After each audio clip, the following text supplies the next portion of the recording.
Good afternoon. I hope you are again preparing for a nice weekend. I hope you've had a productive week and look to spend some time as a family this weekend and enjoy the time that you're given together. Hey, I just wanted to come to you today and share some stuff with you about car purchases and car loans. I'm being asked a lot of questions here from a lot of people. Some people I've never met before, others who are clients or former clients, and it's talking around that area of car purchases and specifically about car payments. And so, what I've tried to do is talk people off the ledge and simply say, is this something that's in your best interest to get into a car payment, regardless of the situation that we find ourselves in today with the COVID and the uncertainty in the economy and a presidential election year, all those things that everybody's talking about and chirping about. But is a car loan something that you want to do at this particular point? One of the things I throw out there is the fact that that vehicle that you're going to purchase is going to depreciate in value, and if it is a new car purchase, it's going to depreciate before you even drive it off the lot. When you're sitting in that finance office and they title that in your name, it becomes a used vehicle.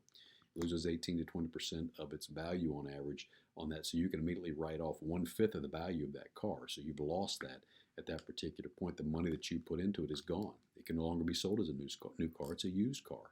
But there's some other things that I want to share with you as well, and then some serious stuff that you need to be thinking about as well. I pulled some information just to actually look back on the year 2019 when it comes to car loans. And did you know the average car loan in America today is $550 a month for a brand new vehicle? $550 a month. For a used vehicle, that number is about $390 a month, and for a leased vehicle, about $450 a month.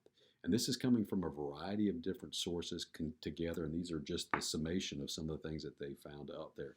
That the fact is that Americans take on $51 billion or 2.3 million new car loans every month.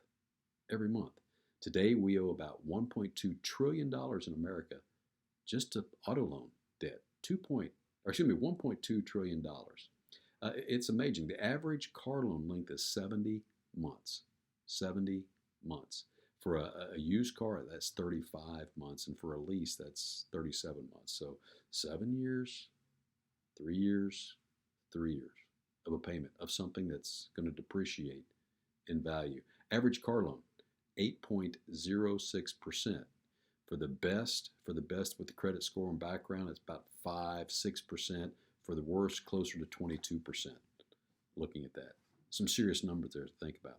Here's something that I want to talk to you about as well. It's the reality when you think about that car that's being purchased and those payments.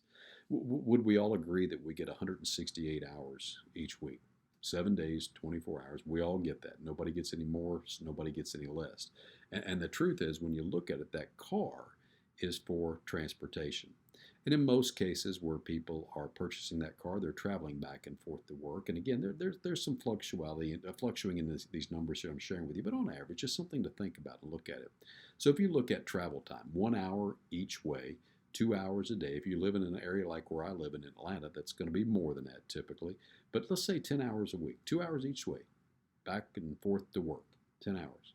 Then let's add in some time for personal driving, whether that's after work or on the weekends or whatever. On a weekly basis, let's just say, maybe a half hour or so a day or about 5 hours a week. Let's just say 5 hours a week and look at it. Hey, that adds up to 15 hours. Let's just ramp it up a little bit just to have some round numbers here. 20 hours a week.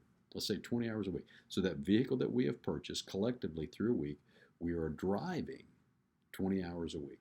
Now remember those payments? $500 a month, $400 a month, the lease payment of $450 a month. Looking at that. For a vehicle that's going to be in usage about 20 hours a week. Some weeks more, some weeks less, but on average about 20 hours a week. So out of that 168 hours, what you're saying is 15% of the time of each week, that vehicle that we're making those big payments on, that we're giving away money on interest, that we're losing the opportunity to be investing in our future and taking on the risk that we have, that we're allowing depreciation over a period of time of our quote-unquote investment. 85% of the time in each given week, roughly, that car is parked in a garage or a driveway, in a parking lot, on the street, but it's not in use. While we continue to make that average car payment of $550 a month, $400 a month, $450 a month if it's a lease vehicle. Hey, something to think about. What I encourage you to do is save cash. Save as much as you can, as rapidly as can, to be able to pay cash for your next vehicle, not worry about car payments. And then when you've got that vehicle, take that money that you were saving up aggressively and now continue to save for your next car payment. And while you've got longer to do that, you may want to take some of that money and put it in an investment, a true investment, that does what most investments do. They go up in value. Yeah, you got to put some money away for potential repairs and so forth that you're going to have. But you know what? That's what rich people do to grow wealth. If I can help you, I'm here. 678-648-9940. My email, coach@myfinancialfocus.net. Would love to be able to talk to you about how to answer your questions, how to get you on the right path. And again, that opportunity for a free consultation is yours. Just reach out today and give me a call. I hope you're doing well. And again, I hope you have a wonderful weekend.